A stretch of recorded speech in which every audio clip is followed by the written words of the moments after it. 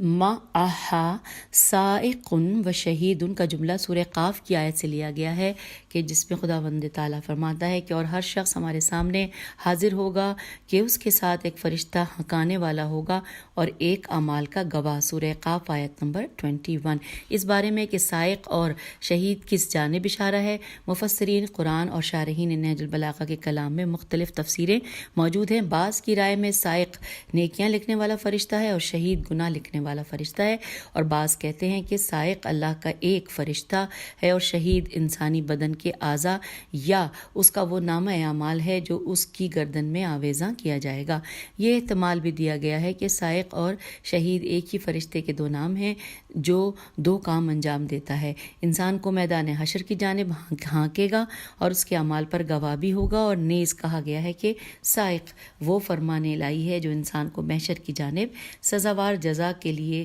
لے جائے گا، اور شاہد پیغمبر صلی اللہ علیہ وآلہ وسلم، علماء یا عقل انسان اور اس کے اعضاء ہیں۔ لیکن یہ تفسیریں مناسب نہیں لگتی ہیں، اور ظاہراً یہ اشارہ ہے دو فرشتوں کی جانب کہ جس میں سے ایک کا کام انسانوں کو میدان حشر میں لے آنا اور دوسرا فرشتہ ان کے اعمال پر گواہ ہوگا۔ اب آئیے آخری خطبے کے آخری حصے کی جانب۔ مولا فرما رہے ہیں کہ اس بہشت کے مختلف درجات ہیں کہ جہاں ایک دوسرے سے برتر منازل ہیں جو ایک دوسرے سے مختلف ہیں، نہ ان کی نعمتوں کا سلسلہ ٹوٹے گا اور نہ اس میں ٹھہرنے والوں کو وہاں سے کوچ کرنا پڑے گا، اور نہ اس میں ہمیشہ کے رہنے والوں کو بوڑھا ہونا ہے، اور نہ اس میں بسنے والوں کو فقر و ناداری کا سابقہ پڑتا ہے۔ شرح و تفسیر بہشتی درجات یہ ہیڈنگ ہے۔ خطبے کے آخری حصے میں مولا فرماتے ہیں گزشتہ حصوں میں مذکورہ انتباہ کے بعد بہشت کی روح پرور نعمتوں اور اللہ کی جانب سے بہشتوں پر ہونے والی دیر پا عنایات سے متعلق سخن آرائی فرما رہے ہیں تاکہ انذار اور بشارت کا ایک حسین امتزاج ہو اور خوف و رجا کی کیفیت انسان میں عوض کر آئے عین واو دال، اور ان کے نتیجے میں اللہ کی جانب سے بازگشت اور تکامل کی طرف بڑھنے کے اسباب ہر پہلو سے مکمل ہوں۔ حضرت علی فرماتے ہیں کہ اس بہشت کے مختلف درجات ہیں جہاں ایک دوسرے سے برتر منازل ہیں جو ایک دوسرے سے مختلف ہیں۔ امام علیہ السلام بات کو اس انداز سے بیان فرماتے ہیں کہ ہر انسان کا جو مقام و مرتبہ ہے اسے وہ کافی نہ سمجھے، بلکہ مسلسل کامیابی اور ترقی کے لیے ہمت کے ساتھ کوشش کرتا رہے، اپنے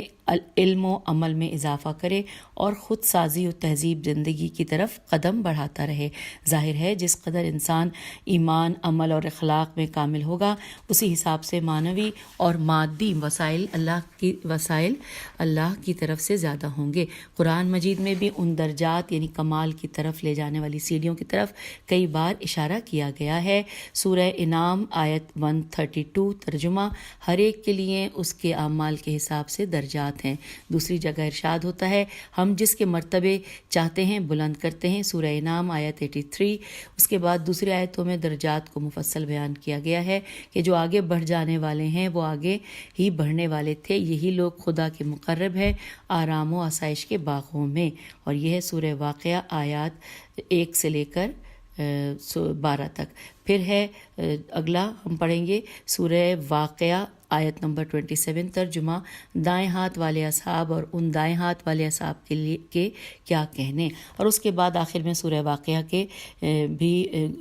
دو گروہوں کی طرف اشارہ ہوا ہے۔ ارشاد خداوندی اگر وہ مرنے والا خدا کے مقربین میں سے ہے تو اس کے لیے آرام و آسائش ہے، خوشبودار پھول اور نعمت کے باغ ہیں، اور اگر وہ دائیں ہاتھ والوں میں سے ہے تو اس سے کہا جائے گا کہ تم پر دائیں ہاتھ والوں کے طرف سے سلام ہو۔ یہ سورہ واقعہ کی آیت 88 سے لے کے 91۔ اور اب آخری صفحہ ہم پڑھ رہے ہیں کہ قرآن مجید نے دیگر آیات میں عمل صالح انجام دینے والے مومنین کے ایک گروہ کو جنات عدن عین دال نون، کچھ گروہوں کے لیے جنات ماوا اور کچھ گروہوں کے لیے جنات فردوس اور کچھ کے لیے جنات نعیم شمار کیا ہے۔ ہو سکتا ہے ان میں سے ہر ایک اہل بہشت کے لیے کئی مقامات کی طرف اشارہ ہو۔ اور اس کے حوالے سے لکھا ہے مزید معلومات کے لیے پیام قرآن میں بہشتوں کے مقامات کے عنوان سے جلد نمبر 6 صفحہ نمبر 345 پر رجوع کریں۔ پھر لکھا ہے پیغمبر اکرم صلی اللہ علیہ وآلہ وسلم فرماتے ہیں بہشت میں 100 درجے ہیں، ہر ایک کے مابین زمین و آسمان کے درمیان کا فاصلہ ہے، سب سے اونچا درجہ فردوس ہے، اس بہشت میں 4 نہریں بہتی ہیں، پس اللہ سے کسی چیز کی حاجت ہو تو فردوس کو طلب کرو۔ اور یہاں پر حوالہ ہے بحار الانوار جلد نمبر 8 صفحہ نمبر 89۔ دوسری حدیث میں فرماتے ہیں اہل بہشت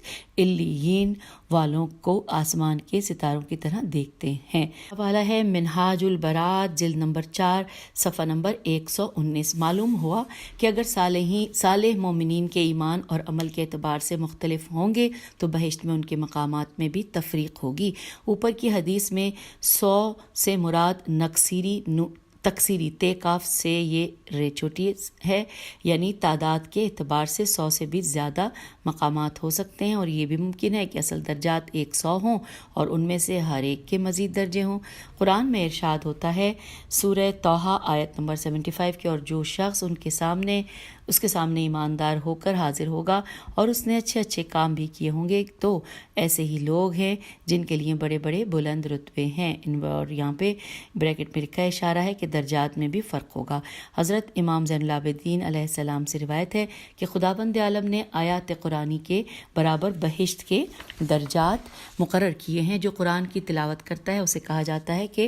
کہا جائے گا کہ قرآن پڑھو اور بلندیاں حاصل کرو۔ حوالہ ہے بحار الانوار جلد نمبر 8 صفحہ نمبر 133۔ امیر المومنین بہشت اور اس کے درجات کے متعلق فرماتے ہیں جن میں سے ہر ایک درجہ توجہ کا طالب ہے۔ پہلا درجہ بہشت کی نعمتیں ہمیشہ رہیں گی اور ختم نہیں ہوں گی، دنیاوی نعمتوں کی طرح نہ کم اور نہ زیادہ ہوتی ہیں، نہ خراب ہوں گی اور نہ نیست و نابود ہوں گی، جیسا کہ سورہ رعد میں آیا ہے کہ اور اس کا سایہ بھی